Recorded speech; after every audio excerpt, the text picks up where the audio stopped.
I want to start with something I've been sitting with for a while. There is a specific kind of tired that doesn't go away with sleep. It's not physical. It's not even emotional exactly. It's deeper than that. It's the kind of tired that comes from growing fast and mostly alone and in environments that weren't built to hold what you are becoming. If you know what I'm describing, you didn't click on this video by accident. And if you've spent any amount of time wondering why it has been this hard, why the lessons keep coming, why other people seem to coast through things that completely dismantled you, then this message is going to give you something that most spiritual content never does. Not a prediction, not a promise that something magical is coming, an explanation. Because I think you deserve to understand the architecture of your own path, not just to feel validated by it, but to actually stop carrying it like something went wrong.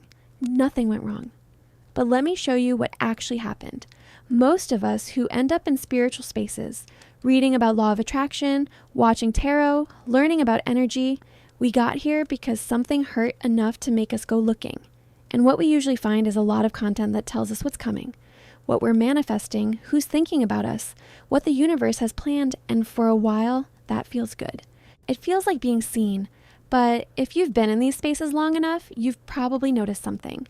The explanation never quite reaches the part that actually hurts. The part that goes, why has this specific life, mine, been this relentlessly hard? Why did I have to grow up faster than I should have?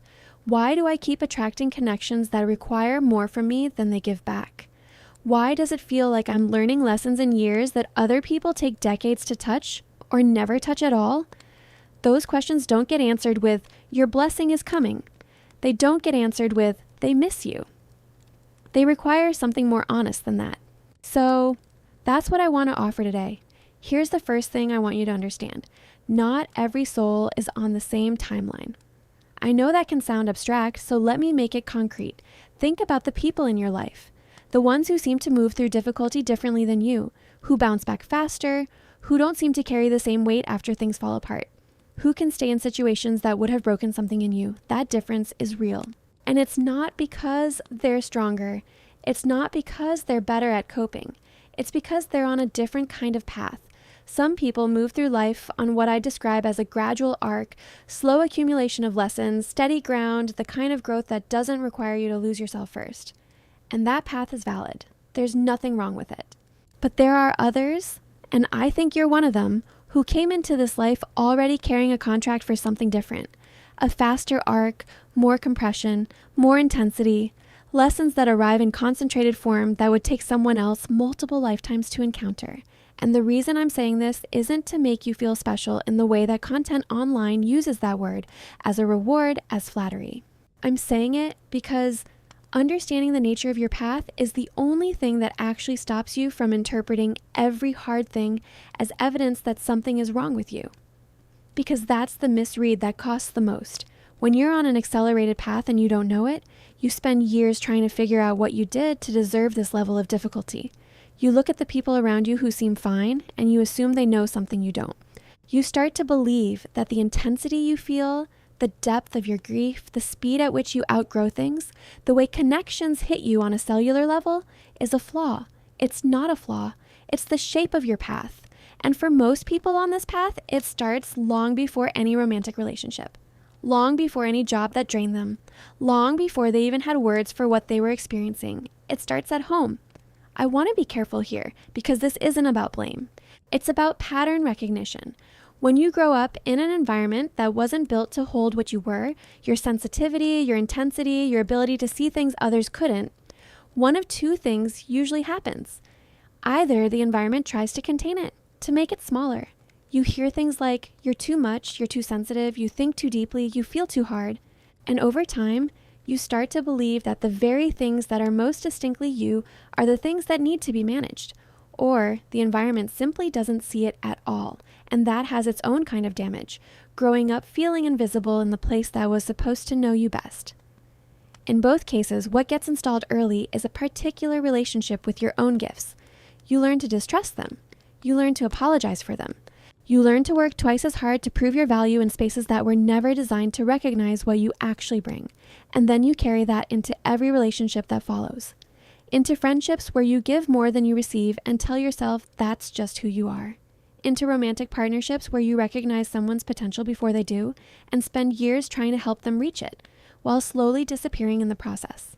Into workplaces where you do the invisible labor, the work no one acknowledges, the thing that holds everything together, and wonder why it's never enough. This isn't coincidence. This is a pattern. And the pattern started somewhere. Understanding that it started in your environment, not in some fundamental brokenness within you, is one of the most important shifts you can make. Here's what I want to name specifically because I think it gets overlooked. The reason you keep attracting relationships that require you to be the stronger one, the healer, the anchor, the one who sees potential in someone who can't quite see it themselves, isn't because you're broken. It's because that dynamic feels like home. Not home in the comfortable sense, home in the familiar sense. When you grew up in an environment where you had to be perceptive, where you had to read the room, where love was conditional or inconsistent or required you to earn it, you became extraordinarily good at a very specific skill set. You learned how to sense what someone needs before they ask. You learned how to hold space for someone else's emotional reality, even when your own was overflowing. You learned how to love in a way that accommodates difficulty, because the love you were given came with difficulty attached. And then you grew up, and your nervous system recognized that dynamic as love.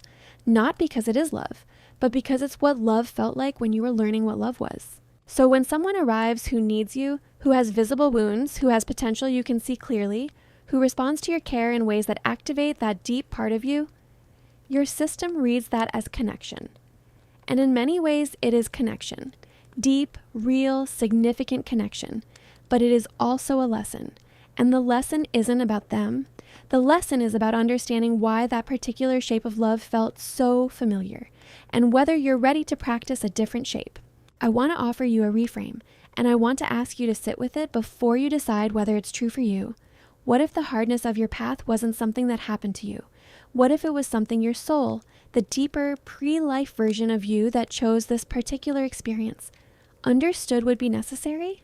Not as punishment, not as a cosmic test you have to pass to deserve good things, but as compression. The way a seed has to be pressed into darkness before it grows. The way a fire has to burn something down before the soil underneath becomes fertile. The way a bone, once broken, heals stronger at the fracture. The difficulty wasn't evidence that you were doing something wrong. The difficulty was the curriculum. And here's what makes it specific to you. The curriculum you signed up for was an advanced one, faster paced, higher stakes. More loss, more grief, more outgrowing. Because each of those experiences was clearing karmic contracts, releasing inherited patterns, and building a kind of internal architecture that gradual paths simply don't develop. You have been, whether you knew it or not, building something. The relationships that drained you taught you where your energy was leaking and why. The environment you grew up in, even if it failed you in significant ways, showed you exactly what you were made of because you survived it and grew in ways it didn't expect. The losses, the cycles, the dark nights that felt endless, they were not random. They were the specific conditions required to develop the specific version of you that exists right now. And that version of you is not a work in progress. That version of you is already something. So what changes when you actually understand this? Not just intellectually, not just as a comforting idea you hold for a day and then forget. What changes when it becomes a felt truth? The first thing that changes is how you read the difficult moments that are still coming. Because here's what I want to be clear about. Understanding that your path has been accelerated doesn't mean the difficulty stops. It means you stop interpreting the difficulty as a sign that you're failing. That shift is enormous. When something hard arrives, a relationship that ends, a door that closes, a version of yourself you have to let go, and your first instinct is no longer, what did I do wrong, but what is this clearing? You move through it differently, not without pain. The pain is real. The grief is real. But you're no longer spending energy on the question that has no good answer. The question of why me? Because you know why you, and knowing why changes what you do with it. The second thing that changes is what you're willing to settle for. When you understand the architecture of your path, when you see the pattern of how your environment of origin shaped what felt familiar and how that familiar feeling got confused with love, you start to develop a different relationship with what you accept. Not from bitterness, not from closing off, from clarity. You stop being available for connections that require you to disappear. Not because you've decided to be done with difficulty, but because you've recognized that difficulty for its own sake is not the same as growth. Growth that requires you to lose yourself is not growth, it's depletion, dressed in spiritual language, and you know the difference now. If this found you today, I don't think it was by accident.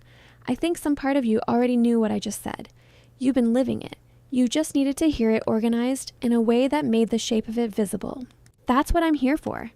Not to tell you what's coming, not to promise you that the hard part is over, because I don't know your specific path and I won't pretend I do, but to help you understand what has already been.